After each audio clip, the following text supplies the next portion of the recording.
Coming up, the Nationals rally late to beat the Brewers. This is Locked On Game to Game MLB. Every game, every team, every angle. Locked On Game to Game, your team every day. Welcome in. You're listening to Locked On Game to Game MLB. Local experts join us, and we recap all of the action for you from yesterday across Major League Baseball. I'm your host, Kainani Stevens. We thank you for making Locked On your first listen every single weekday. The Phillies beat the Marlins yesterday by taking a lead in the late innings in Miami. Locked On Phillies recaps that late win in Florida. The Philadelphia Phillies take down the Miami Marlins 4-2, and that is more like it. Connor Thomas, your host of Locked On Phillies. Solid win to start out the series in Miami. It wasn't the cleanest start at the beginning by Taijuan Walker, but he did what he's been doing all year. He gave up a 2-run home run early, but battled through it and had a great start for the Phillies. The bullpen was lights out. Craig Kimbrell gets another save. Alec Bohm is becoming one of the more clutch hitters in baseball. I mean, great work by him. Honestly, could the Phillies have won this game by more? Sure. But they get the win, and Rob Thompson makes a couple important defensive replacements in the ninth inning to put the Phillies in position to win. This is how you bounce back from a really rough way to end the series in Pittsburgh. I love what the Philadelphia Phillies did tonight. I love the way they started this. And with 3 more games still down in Miami, an opportunity to continue to stack wins against a team you should be able to handle. We'll talk more on the next episode of Locked On Phillies. The Rays' Tyler Glasnow held the Yankees to just 1 run and 3 hits, getting the Rays an easy win in New York on Monday night. Our Locked On hosts have more on the matchup. This is Stacey Gotsoulias of Locked On Yankees, and the Yankees drop a game to the Rays 5-1. Johnny Brito lasted 4 innings, gave up 5 runs on 6 hits, 4 home runs, 4 strikeouts. But in a weird turn of events, Johnny Brito, who started in the place of Domingo Germán because Domingo Germán had soreness in his armpit, was relieved by Domingo Germán. Apparently, Domingo Germán saw the team doctor who cleared him before the game, and he was deemed available out of the bullpen, but no one seemed to tell anyone that. So when he was warming in the bullpen, everyone, meaning the fans and beat writers, were completely confused by this development. It's just another thing in a long line of strange happenings with the 2023 Yankees. So we talk about that, we talk about the game, and we talk about the trade deadline, which is a big fat 0 right now for the Yankees. So tune into Locked On Yankees. We'll talk about everything and try to figure out what is going on.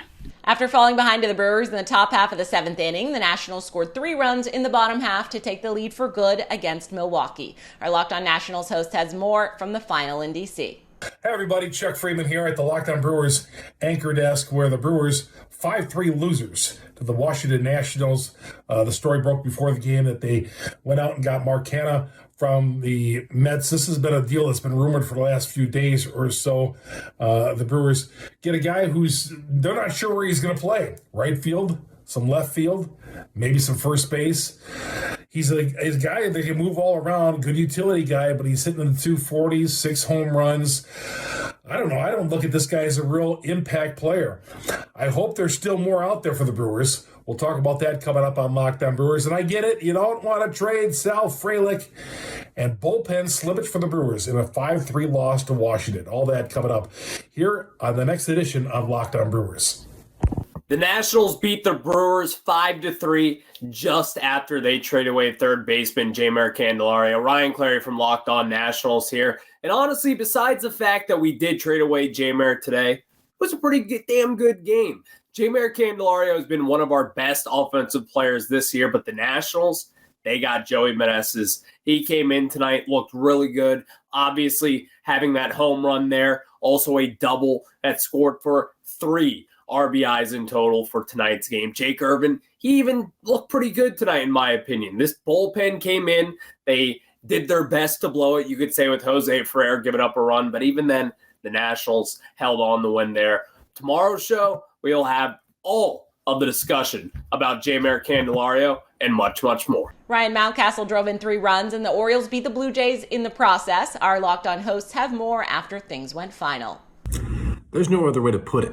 The Orioles have dominated the Blue Jays here in 2023. Now 6-1 against the Jays after a 4-2 win over Toronto on Monday night. Connor Newcomb here, host of Locked On Orioles.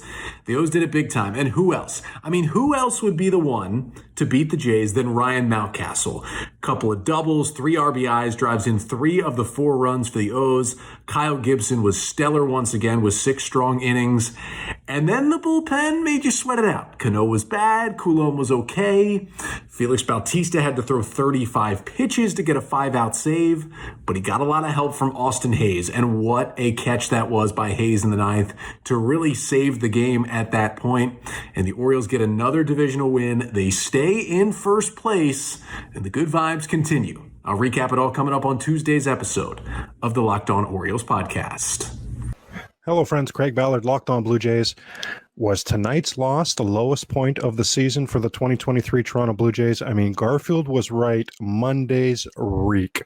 So much of the usual pain associated with being a Blue Jay fan reared its ugly head again tonight. The usual pain from a pathetic offense, 0 for 10 with runners in scoring position. The usual pain from pathetic umpiring. And of course, there'll be no repercussions, right? I mean, robo-umps yesterday, please. And the usual pain from losing to an AL East foe. There was even new pain tonight, as now we're worried about Jay Jackson and his family. There was new pain tonight as we're worried about Bo. That injury looked horrible. My goodness. A few positives I can offer. As you know, the Locked On Blue Jay podcast is the only daily Blue Jay podcast, so I'll have something edutaining for you tomorrow. And speaking of edutaining, I am thrilled to tell you that Tim McAuliffe will be in the house later this week. The Angels used the home run ball on Monday to beat the best record in baseball in the Atlanta Braves. Locked On Angels goes over how they got it done post-game. I see your best team in baseball, Braves, and I raise you one team doing everything they can to get into the postseason, Angels. What's going on, everybody? It's John Frisch, one half of Locked On Angels. The Halos took this one in Atlanta against the Braves, 4-1 on the back of an incredible start from Chase Silseth. He went 5 innings pitched, 1 earned run on a solo shot to Matt Olson. Of course, it was Matt Olson, still haunting us from his Oakland days. But hey, look, the Angels have had a serious issue hitting with runners in scoring position. And they added pieces last week, and they've continued to add through the weekend. They pushed all their chips in. Fortunately, they hit a bunch of home runs from Rengifo and Chad Wallach. Randall Grichuk got his first home run as an Angel. Only took 14 years. CJ Cron did hit with runners in scoring position to make it 4-1. And then Reynaldo Lopez, another new addition to the bullpen, shut it down with a 5-out close to the game. We'll talk about this one on Locked On Angels. Please join us. Coming up, the Astros offense comes to life late. This is Locked On Game to Game MLB. Today's edition of Locked On Game to Game is brought to you by Game Time. If you're like me and you like to go last minute to concerts, shows, or games, it shouldn't be so hard. It shouldn't be expensive. That's where Game Time comes in. They have the Game Time guarantee. That means that if you find tickets in the same section and the same row for less, Game Time is going to credit you 110% of the difference. That makes it so easy for you to use. So just download the Game Time app, create an account, use code LOCKEDONMLB. You will get $20 off your first purchase. Terms apply. Again, just create an account, redeem code LOCKEDONMLB for $20 off. You can download Game Time today. Last minute tickets, lowest price guaranteed. Welcome back. You're listening to Locked On Game to Game MLB. I'm your host, Kainani Stevens. The Reds held off a late rally from the Cubs and they beat Chicago. Locked On Reds looks over that win. Cubs lose a heartbreaker to the Reds at Wrigley Field 6-5 July 31st, just about an hour and a half after they acquired Jeimer Candelario from the Nationals. Marcus Stroman, who had a lot to say earlier in this season about a potential extension, has been the Cubs' worst starting pitcher here for about a month plus, and that continued on Monday night. I think he will figure it out, but he gave up 6 earned runs in 3 innings. The Cubs fought back to get it to 6-5. They just couldn't get over the hump.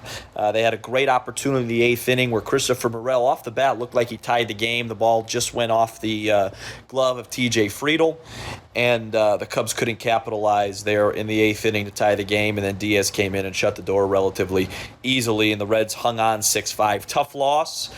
Encouraging day with the trade. Got to move on. Justin Steele on the bump Tuesday. Got to get this game back. The Astros had not scored by the start of the 6th inning yesterday, but then they drove in 7 runs in the late innings to beat the Guardians. Our Locked On hosts take you through the final. It was not much of a lead. It didn't last very long, but the Guardians did have feints of hope against the Astros as they opened their 3-game set in Houston. Guardians ultimately lose 7-2. On Monday, I'm Justin Laticos of Locked On Guardians. Noah Syndergaard kind of tipped and toed and allowed a lot of hard contact, but none of it really did too much damage. Unfortunately, the Guardians only scraped across 2 runs before Noah Syndergaard was hit with a line drive in the calf. Had to come out of his first Guardians start. I think he kind of got away with a lot of pitches in the middle of the zone that just found the deepest parts of the ballpark against the good Astros lineup, and then the bullpen crumbled big time. I don't think it was in the Guardians' plans in spring training for Daniel Norris and Michael Kelly to be throwing these innings. They certainly weren't good. Luckily, we're not going to make you relive that on Locked On Guardians on Tuesday. It's a full trade analysis episode of the Aaron Savali, Kyle Manzardo swap, so you can enjoy that, and Guardians are back in action on Tuesday, and you can listen to Locked On Guardians Wednesday for more of that. Both the Mariners and the Red Sox hope to rise above a crowded pack of teams that are fighting for those AL wildcard spots right now. Their series to start this week has plenty at stake. Our Locked On hosts check in on that matchup in Seattle. Hi, Gabby here from Locked On Red Sox. What is going on with the Red Sox offense? This entire West Coast trip so far, the offense has been pretty much non-existent. Nick Pivetta looked awesome tonight, pitched into the 8th inning, gave up 2 runs on 2 solo shots to Cal Raleigh. The Mariners offense could not do anything other than that, and the Red Sox offense couldn't figure it out.